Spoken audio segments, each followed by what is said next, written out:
რამდენადაც ცნობილია თქვენი ორგანიზაციის წმინდა ელია მართლის საზოგადოების უმთავრესი პოლიტიკური ბრძოლის მიმართულება მიზანი საქართველოში კანონიერებისა და სამართლიანობის კანონიერი ხელისუფლების აღდგენაა.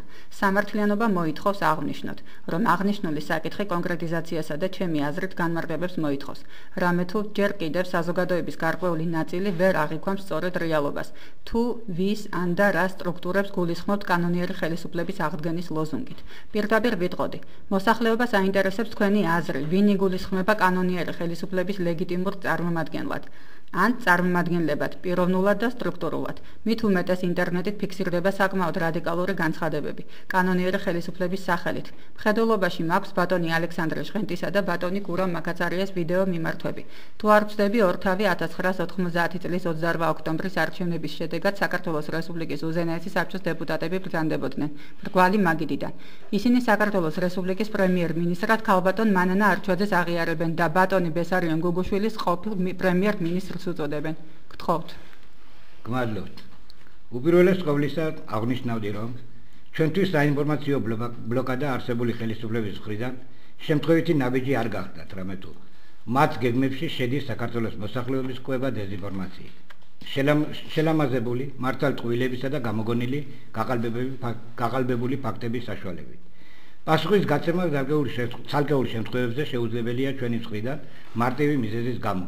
არ არსებობს ტექნიკური საშუალებები, თუმცა სამართლიანობა მოითხოვს, რომ აღნიშნოთ მსგავსი სახის განცხადებები და მიმართვები ვეღარავის გააოცებენ საქართველოში.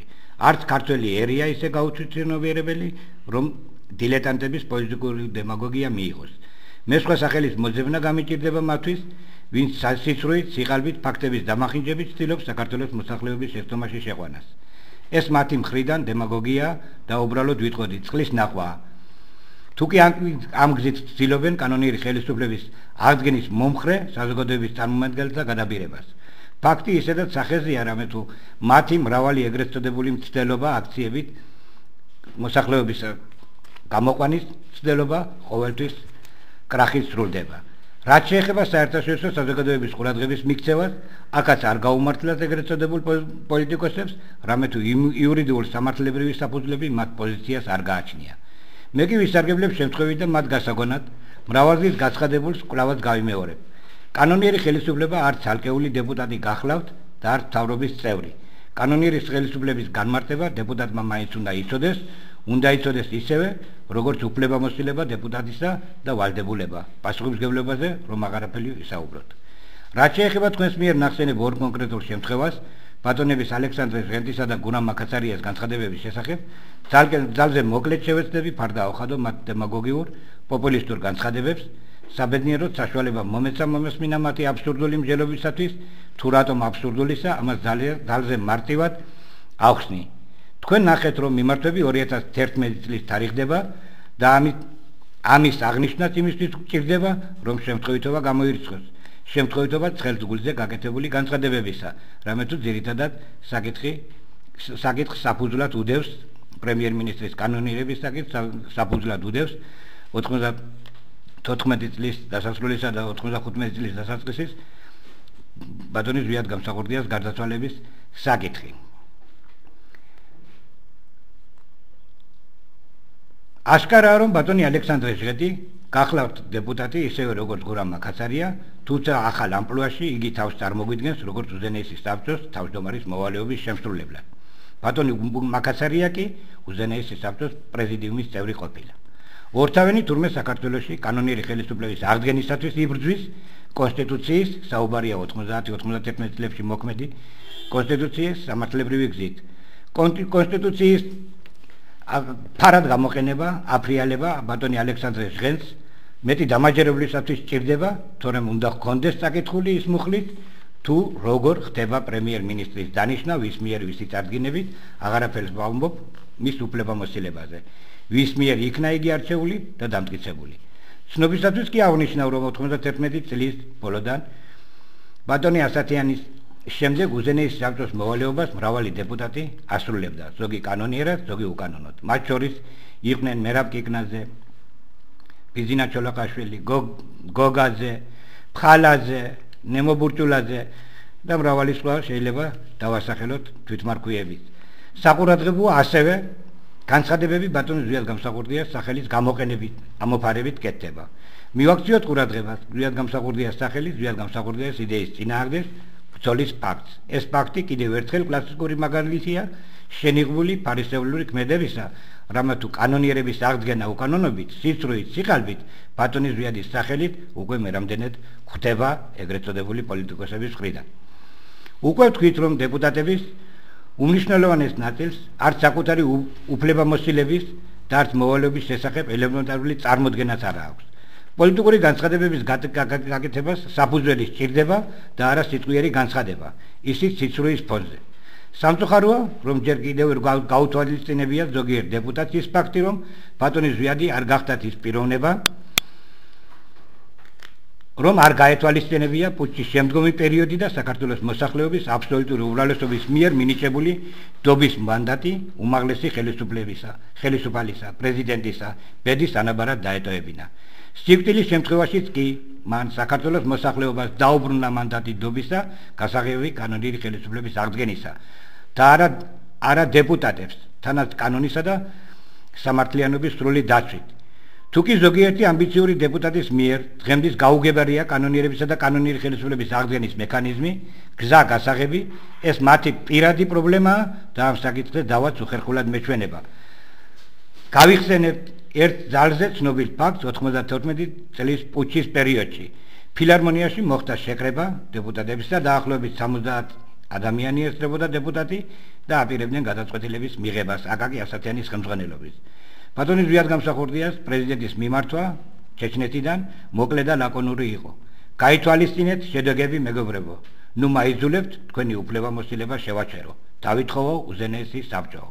ასე მარტივი მისაღწევი რომ ყოფილიყო ლეგიტიმურება და დაფიქრება სჭირდებათ იმ დეპუტატებს, რომლებიც მსგავს განცხადებებს აკეთებენ. ნუ თუ შეუძლებლად ეჩვენება ვინმეს ედუარდ შევარნაძეს საქართველოში ვერ მოეწვია დეპუტატთა ის რაოდენობა, ის quorumi და ვერ მიეღწია მათი მხრიდან აღიარებას კანონიერი ხელისუფლების უკანონობის შესახებ. ნუ თუ ვერ შეძლებდა შევარნაძე დაეკანონებია თავისი უფლებამოსილება საქართველოში, თუ კი ეს უფლებამოსილება დეპუტატებზე გადიოდა. რა თქმა უნდა, პრემიერ-მინისტრის განთავისუფლებისა და ახალი პრემიერის დანიშვნასთან დაკავშირებით ბატონი ალექსანდრე ჟღენტის მიერ ხმამაღლად განცხადებული უფლებამოსილება უზენაესი საბჭოს თავმჯდომარის მოვალეობასთან დაკავშირებით უფრო შორს მიდის და იგი ასაბუთებს, რომ მათ კანონიერად აირჩიეს პრემიერ-მინისტრად ქალბატონი მანანა არჩვაძე. თანაც კონსტიტუციას იშველიებს. მიზეზი ყველაფრისა თურმე ბატონის ზვიადის გარდაცვალება ყოფილა. აკაც ბატონ ზვიადს ეპარებიან.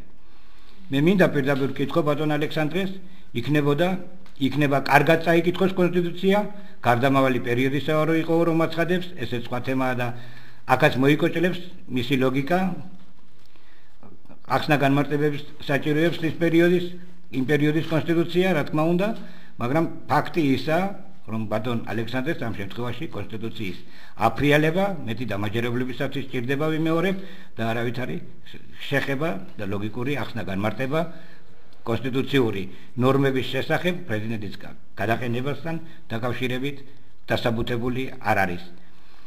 რა თქმა უნდა, ჟღენტის მხრიდან.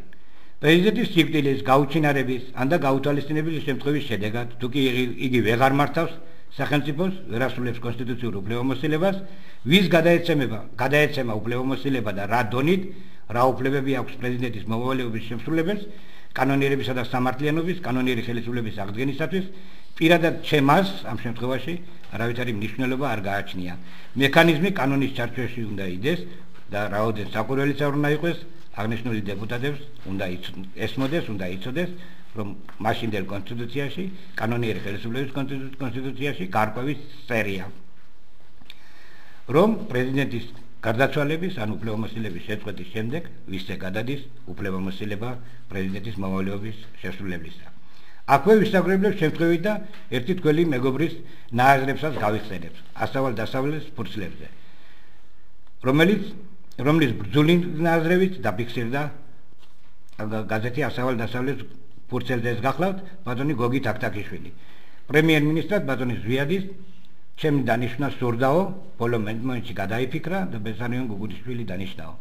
მე მას არასოდეს ვცნობდი კანონიერადო. თქვენ წარმოიდგინეთ, რას უნდა ნიშნავდეს მსგავსი განცხადება, თაქთაქიშვილი არ ცნობს ბატონის ზვიადის გადაწყვეტილებას. უფრო მეტიც, იმავე ინტერვიუში თაქთაქიშვილი კისხვით ნიშნის გვერდს აყენებს ბატონის ზვიადისა და ჯოხარის მეგობრობის საკითხს. შესაძლოა ჯოხარ დუდაევმაც უღალატაო. ფანტაზიასაც აქვს საზღვარი, თუმცა თქვენ შემთხვევაში მეგობრებო, არა. თუ რატომ ეს ბატონ გურამ მაკაცარიასა და ბატონი ალექსანდრე ჟღეთის მონოლოგს უკავშირდება. თურმე უკვე პრეზიდიუმის წევრი ბრძანებულა ბატონი გურამ მაკაცარია, საინტერესოა შეკითხვა მისი მისამართით, იცის კი მას საერთოდ თუ რამდენი წევრია პრეზიდიუმში და ვინ არიან ისინი. დეპუტატის მანდატი მან ქალაქ რუსთავიდან მიიღო და მან ისიც კი არ იცის, რომ უფლებამოსილებაც კი მისი შეჩერებულია თვით ბატონი ზვიადის მიერ ყოველგვარი კონსტიტუციური და სამართლებრივი ასპექტების დაცვით. თუ როდის და რატომ ეს მას შეუძლია გაიგოს ერთ-ერთი დოკუმენტის გაცნობისას, რაც ჩვენთან ინახება. რაც შეეხება ბატონი გურამის პოლიტიკურ გამოცდილებასა და ალღოს, აქ სადაო არაფერია, იგი შორსაა რეალური პოლიტიკიდან და მის საუბარში ელემენტარული ლოგიკაც კი არაა, რომ არაფერი ვთქვათ კანონიერების საფუძველზე. ფაქტობი გნებავთ კი ბატონო, გროზნოში მოწვეული იქნა უზენაესი საბჭოს სესია, გადავაყენეთ ბესარიონ გუგუშვილი, ავირჩიეთ, დავნიშნეთ ქალბატონი მანანა არჩვაზე, კანონიერად, კონსტიტუციურად და საფუძველს ბატონი მაკაცარია ასახელებს ბატონმა გუგუშვილმა თავი ვერ იმართლა ოჯახის წინაშე ზვიადის გარდაცვალებისთან დაკავშირებით თავი მოიკლა თუ მოკლესო. კანონისა და კონსტიტუციურად მაკაცარიას საკუთარი შეხედულებების მიხედვით მოქმედება მიაჩნია. იყო დეპუტატი არ ნიშნავს, იყო მბრძანებელი და მისი სიტყვები კანონის ძალას ღებულობდეს. ვიმეორებთ, იგი ქალაქ რუსთავიდანაა დეპუტატი და ორჯერაც არ ყოფილა ქალაქ რუსთავში და არც იცის თუ რას ფიქრობს მასზე რუსთაველი მოსახლეობა.